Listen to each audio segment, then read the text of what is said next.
Memperingati Hari Kemerdekaan Indonesia ke-77 tahun, warga RT 02 RW 05 Kelurahan Tanjung Merdeka, Kota Makassar, Sulawesi Selatan bergotong royong menghiasi lorong mereka dengan pernak-pernik merah putih.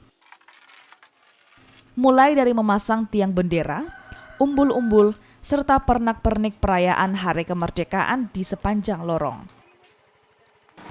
Warga yang terlibat ini pun sukarela dan senang bisa membantu menghiasi lorong mereka dengan pernak-pernik merah putih untuk memperingati Hari Kemerdekaan Indonesia.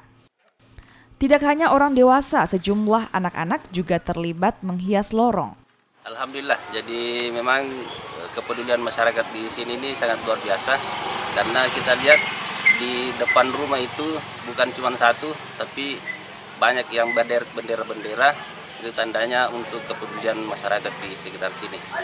Untuk generasi ke depan, inilah mungkin yang perlu kita tunjukkan supaya bagaimana mereka menghargai yang namanya kemerdekaan. Selain untuk menyambut kemerdekaan Indonesia, pemasangan pernak-pernik merah putih di lorong ini juga membuat lorong terlihat indah dan menarik, apalagi untuk bersuah foto.